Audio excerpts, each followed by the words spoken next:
अब मेरी एक अपील है यूपी के, उत्तराखंड के, पंजाब के साथियों से कि आपके यहाँ इलेक्शन है। गोवा मणिपुर के साथियों से भी मेरा ये अनुरोध है कि आपके यहाँ इलेक्शन डिक्लेयर होने वाले हैं और 4 और 5 तारीख 2 दिन आपको मैं आपसे अपील करता हूं कि जो भीम आर्मी आजाद समाज पार्टी के मूलभूत सिद्धांत, उन सिद्धांतों को, एक आपका पार्टी का चुनाव चिन्ह आ गया केतली, उस चुनाव चिन्ह को आप तख्तियों पे, बैनरों पे बना के छोटे छोटे, और साइकिल मोटरसाइकिल के माध्यम से या जो भी संसाधन आपके पास हो, 2 दिन यूनिट्स जो है, मैं प्रदेश अध्यक्ष जी के माध्यम से, इस लाइव के माध्यम से उनको सूचित कर रहा हूं, मैं व्यक्तिगत में उनको सूचना दे दूंगा कि सभी जिलों में हमारी यूनिट्स जो हैं वो अपने चुनाव चिन्ह के साथ और गांव गांव निकल के 2 दिन, जैसे आप साइकिल यात्रा में निकले थे, ऐसे निकल के 2 दिन जो है अपनी शक्ति का एहसास कराने का काम, और अपनी जो विचारधारा है जो आप करने वाले हैं, जैसा मैंने आपसे बताया कि एजुकेशन, चाहे वो प्रोफेशनल हो चाहे वो एकेडमिक हो, सारी एजुकेशन जो है हमें अवसर मिलने में हम लोग मुफ्त में गरीब व्यक्ति को देंगे, अंतिम व्यक्ति को भी, क्योंकि शिक्षा शेरनी का वो दूध है जो पिएगा वो दाढ़ेगा। शिक्षा से वंचित रखने के लिए सरकार ने हथकंडे अपनाए हैं, महंगी शिक्षा की है, और वंचित वर्ग के लोगों को शिक्षा से दूर करने का प्रयास है, गरीबों को शिक्षा से दूर करने का प्रयास है। क्योंकि जब आप शिक्षित नहीं होंगे, आपके पास ज्ञान नहीं होगा, तो आपको ये भी नहीं पता लगेगा किस तरह से आपको आपके अधिकारों से वंचित किया जा रहा है और आपके अधिकार क्या है। तो मैं समझता हूं कि 4 और 5 तारीख में हमारे कार्यकर्ता पदाधिकारी गांव गांव जाके अपने ब्लॉक वाइज जो है यूनिट बना के, विधानसभा यूनिट बना के, और संवैधानिक तरीके से गांव गांव जाके अपनी पार्टी की विचारधारा, अपनी पार्टी के लक्ष्य, अपनी पार्टी का संघर्ष, भीम आर्मी का संघर्ष, भीम आर्मी का संकल्प, इसे स्वाभिमान सम्मान का जो आंदोलन हम लोग चला रहे हैं, अधिकारों का आंदोलन चला रहे हैं, उसको बताने का काम करें। 4 और 5 तारीख में 2 दिन संवैधानिक रूप से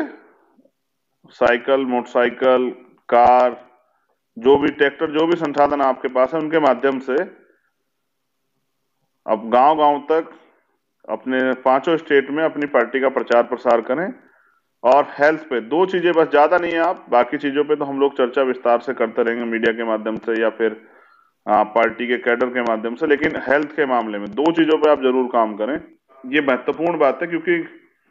90% समाज जो है गांव में रहता है और गांव तक हमारी बात जानी चाहिए। आपने 5 साल मेहनत की है, गांव गांव में लोग आपको जानते हैं, आपका संगठन है। 2 दिन 4 और 5 तारीख में मेरे बिना अब दोबारा कहे और किसी और दूसरे व्यक्ति के आदेश आए बिना आप अपने कार्य को प्रॉपर रूप से करें।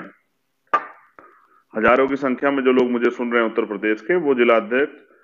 मंडल के पदाधिकारी, संभाग के पदाधिकारी, प्रदेश के पदाधिकारी, वो अपना एक खाका बना लें और यूनिट्स बना के, मैं समझता हूं कि हमारे कार्यकर्ताओं पे संसाधन नहीं है, लेकिन उन्होंने इन संसाधन विहीन रहते हुए इन्हीं छोटे मोटे संसाधनों के साथ मिलकर इस आंदोलन को सींचा है। और उनके आंदोलन से आज इतना बल है कि नेशनल मीडिया हो या और तरह की के जो सरकारें हों, किसी भी प्रदेश सरकार को उनके हमारी बातें सुननी पड़ती हैं। बस मेरी अपील है कि लगातार अपने काम को जारी रखिए और पीछे मुड़ के मत देखिए,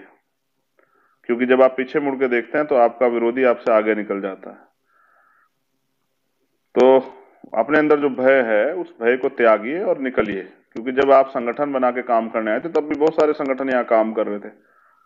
और मुझे लगता है बहुत सारे लोगों ने आपका समर्थन नहीं किया, चंद लोगों ने समर्थन किया, और उन चंद लोगों के समर्थन से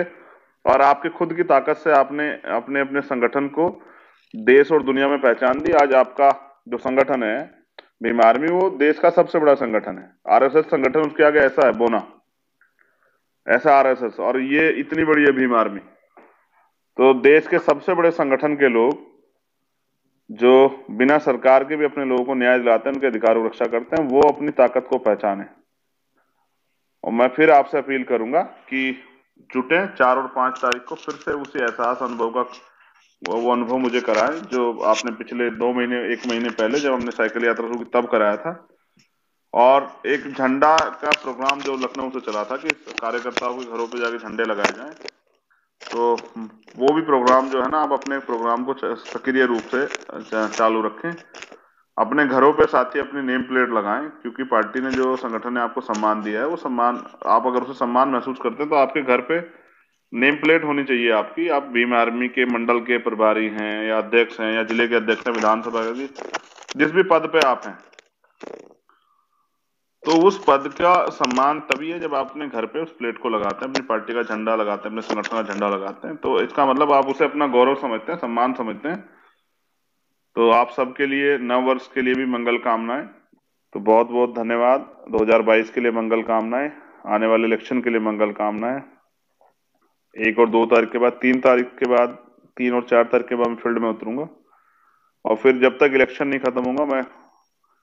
ईमानदारी से घर की तरफ नहीं देखूंगा। मैं ऐसे माँ से आशीर्वाद लेकर निकलूंगा और हजारों करोड़ों लाखों माओं का आशीर्वाद लेने के लिए निकलूंगा। एक माँ से आशीर्वाद लेके निकलूंगा और करोड़ों माओं से आशीर्वाद लेने के लिए निकलूंगा, आप सब भाइयों के साथ, और करके दिखाएंगे। जैसे पहले आपके सहयोग से करके दिखा, फिर करके दिखाएंगे। इतिहास लिखेंगे, इतिहास बन के नहीं रह जाएंगे, इतिहास लिखेंगे। और एक नारा दिया है ना, युवा हूं परिवर्तन कर सकता हूं, युवा हूं बदलाव कर सकता हूं, युवा हूं बेरोजगारों की आवाज बन सकता हूं, युवा हूं बेरोजगारी का दर्द समझता हूं, युवा हूं सामाजिक परिवर्तन क्रांति को आगे बढ़ा सकता हूं, युवा हूं राष्ट्र को सशक्त बना सकता हूं, युवा हूं कमजोरों की आवाज बन सकता हूं, मजलूमों की आवाज बन सकता हूं, युवा हूं वंचितों को न्याय दिला सकता हूं, युवा हूं बहुजनों का शासन ला सकता हूं। उस युवा से भी मेरी अपील है, आप युवा हैं, और युवा का विलोम होता है वायु, उसको ना कोई रोक सका है ना कोई रोक पाएगा, आपको भी कोई नहीं रोक पाएगा। आपके खिलाफ तमाम साजिशें सब कुछ होंगी, झूठ फैलाए जाएंगे, घबराना नहीं है, इतिहास लिख के जाना है। इतिहास वीरों को याद रखता है और भीम आर्मी का एक कार्यकर्ता वीर है।